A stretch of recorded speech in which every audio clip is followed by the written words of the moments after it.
Hello viewers, কেমন আছেন সবাই? ছুটির দিনে একটু ঝামেলা পোহাইতে হয়। তো দেখুন বাজার থেকে মাছ নিয়ে আসছে।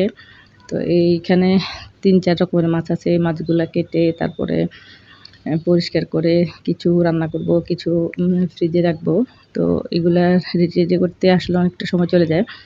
আর ছোট মাছ যেগুলো দেখতেছেন এগুলো তো কি বলবো আর কাটতে অবস্থা খুবই খারাপ হয়ে যায়।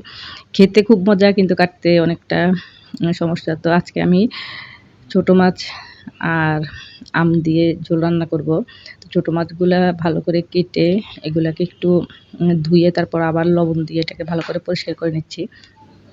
যেকোনো মাছই আপনারা বাজার থেকে যখন আনবে মাছ, সেই মাছগুলো যদি লবণ দিয়ে ধোয়া হয় তাহলে কিন্তু মাছ উম যেই একটা আষ্টে গন্ধ থাকে সেটা চলে যায়। আবার কিছু মাছ তো আছে যেমন আমি লবণ দিয়ে তারপরে লেবু দিয়ে এগুলো ভিজিয়ে রাখি তারপরে এটারে ধুই।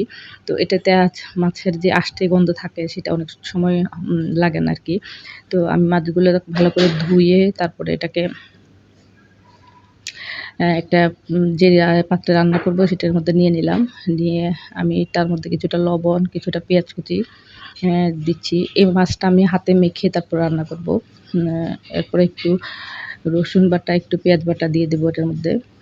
দিয়ে তারপরে হলুদের গুঁড়ো, মরিচের গুঁড়ো আর একটু তেল দিয়ে দেবো। তো এইটা সরিষার তেল দিয়ে রান্না করলে কিন্তু বেশি ভালো হয়। কিন্তু আমি আসলে সরিষার তেল না দিয়ে একটা সাদা তেল দিয়ে করতেছি। আর একটু কাঁচামরিচ দিয়ে দিলাম অনেকগুলা। এটা একটু ঝাল, ঝাল করে যখন করব তখন কিন্তু মজাই লাগে খেতে। সব মসলাগুলা দিয়ে তেলটা দিয়ে তারপর আমি এটাকে ভালো করে হাতে মেখে নিব।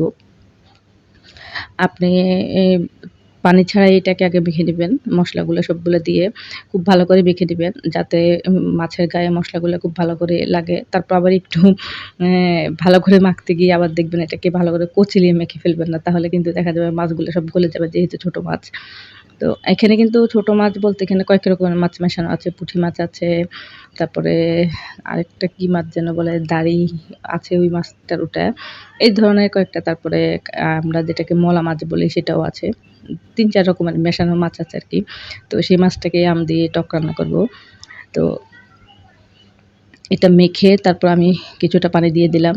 দিয়ে এটার মধ্যে যতটা পানি আমার আসলে লাগবে সেই পানিটা দিয়ে আমি এটা চুলায় বসিয়ে দিচ্ছি ঢাকনা দিয়ে। তারপরে এটা যখন বলক আসবে তারপরে এটার মধ্যে আমি আমের ফালিগুলো দিয়ে দেব। তো এই রান্নাটা কে, কে খেয়েছেন জানাবেন।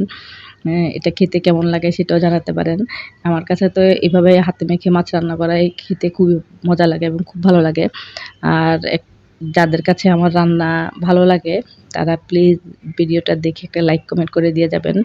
নতুন যারা দেখতেছেন তাদেরকেও বলব যে চ্যানেলটা একটু সাবস্ক্রাইব করে দিবেন। আর পুরাতন যারা আছে তারা তো আমার ভিডিওগুলো দেখে এবং অ্যাপ্রিশিয়েট করে। যার জন্য ওদের কাছে অনেক, অনেক ধন্যবাদ সেই আপুদেরকে।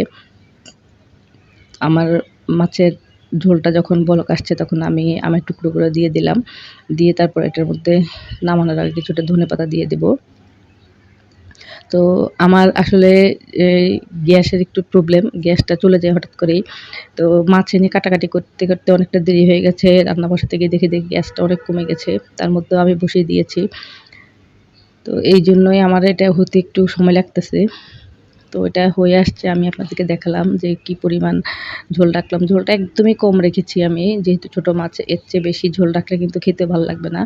তো আমি মাছটা এখন আপনাদেরকে পরিবেশন করে দেখাচ্ছি। যদি ভালো লাগে এইভাবে রান্না করে বাসায় খেয়ে দেখতে পারেন। আর এই রান্নাটা কিন্তু আসলেই খুব মজা। একটু টক, টক লাগে। আর আমের সিজনে ছোট মাছ আম দিয়ে খাবেন না সেটা তো হয় না। ছোট মাছ কিন্তু আম দিয়ে খেতে বেশ ভালো লাগে। আপনারা বাসায় এটা ট্রাই করতে পারেন। ছোট মাছ না শুধু যেকোনো অন্য যেকোনো মাছ আমি এভাবে করি হাতে মেখে। ইনশাআল্লাহ আপনাদের সাথে ওই ধরনের ভিডিওগুলোও শেয়ার করব। আজকে এই পর্যন্তই।